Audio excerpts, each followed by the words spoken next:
Normally getting over the bridge takes less than a minute, so let's see just how much time this detour will add to the commute. Damage estimates are ongoing, especially as the city faces the possibility of more storms tonight.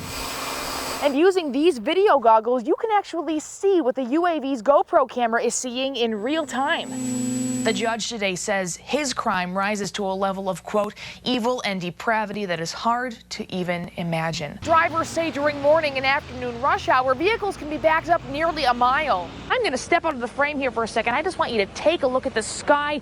This, of course, is on the other side of the Mississippi River. John Deere Dubuque Works here employs some 2,500 people throughout the tri-state area, and today 65 of them learned that the company would be laying them off indefinitely. I've been here all day, and the bodies have not yet been removed from the scene. It's been a controversial topic. Frack mining is gaining popularity in southwest Wisconsin. Bob, officials haven't yet announced any cause of the fire. As you can see, the scene here is still smoldering behind me. This will not be something that wraps up anytime soon. We did say 3 buildings were initially destroyed. I see now that it's 4 of them, although the fourth one that went down was a vacant building.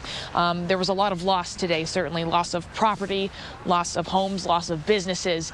And I spent all morning over at the cafe working on my story, talking with people, but the one resounding theme is this: they are just happy and glad that nobody got hurt. Fire raged Monday morning, devouring this historic Marquette building that dates back to the 1880s. It's gone. Part of the history of Marquette's gone. Mary Jo Pierce owned Marquette Hardware and the building that housed it, which included a beauty shop and 4 apartments, 2 of which were occupied. There's nothing else you can really do except watch it burn, you know. Corey Pazur and his fiancee lived in one of the apartments and barely escaped. We got our phones and got ourselves out, and getting out, the ceiling was falling on us, and we just pretty much crawled down the stairs and got out. The flames eventually caused the Marquette Hardware building to collapse, the hardest part for Pierce. It was when it started to collapse. Oh, I could quit. But no, as long as everybody got out, that was the most important part. The fire spread to a duplex behind the building and a single-family home next to it.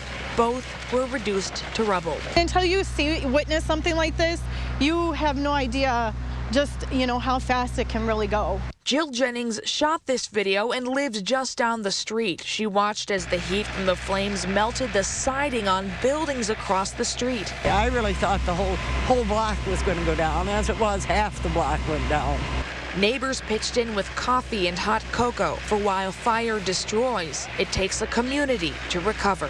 Now it's incredible that the firefighters pumped so much water to fight this blaze that they pumped Marquette's well dry, and so firefighters actually took water from the Mississippi River 2 blocks that way to help put out the blaze. Live in Marquette, Becca Habegger, KWWL News.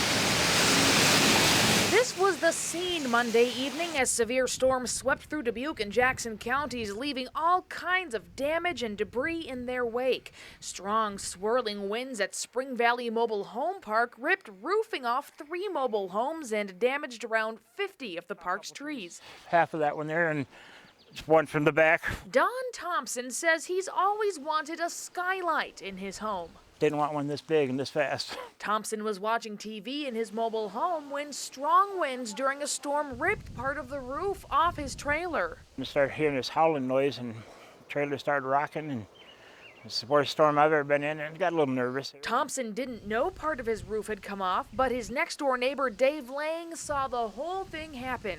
When his roof went off, I went out the door and ran over because I figured he might be in that front bathroom hiding. And I'm afraid that when the roof went off that everything might have went down on the top of him, so I went over and beat on the door. He opened the door up and he was fine. Neighbors here have a pump house they can go to for shelter, but they say it would only hold a few dozen people. I think we need a better shelter, a bigger shelter for everybody. He says living in a mobile home during severe weather can be dangerous. If I move, I'm going to move back to Florida. Because at least down there, you got a hurricane coming, you got a week, you can leave the state.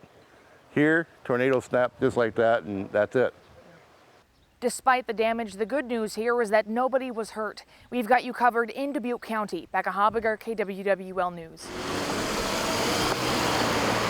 If you you've driven through the intersection of North Grandview Avenue and Loris Boulevard in Dubuque, chances are you've seen this sign. These are like crystals. These are hard to come by. Ever since buying this house 7 years ago, Cleet Meyer has sold used golf balls on his front lawn during the warm months. They're like brand new, no marks on them. Probably does it for $20. This 77-year-old hunts for stray balls in the woods at Lacoma Golf Course in East Dubuque, Illinois. If you wanted them golf balls, I wash with the toothbrush. Then he puts them out front for sale, though it's been a sluggish year. It's pretty slow. Business is pretty slow. There ain't that many golfers out there. The economy is bad. But Meyer has plenty of inventory. He figures he has nearly 14,000 used golf balls in his home right now. There's 400 in each one of them boxes there. From his basement, One with a Mickey Mouse on it or something there. to his living room. If my wife was alive, she'd say, get them golf balls out of here, take them upstairs. But his wife died 3 years ago. I just over the grave talking to her yesterday. But yeah, that's what happens, I guess, when you get old.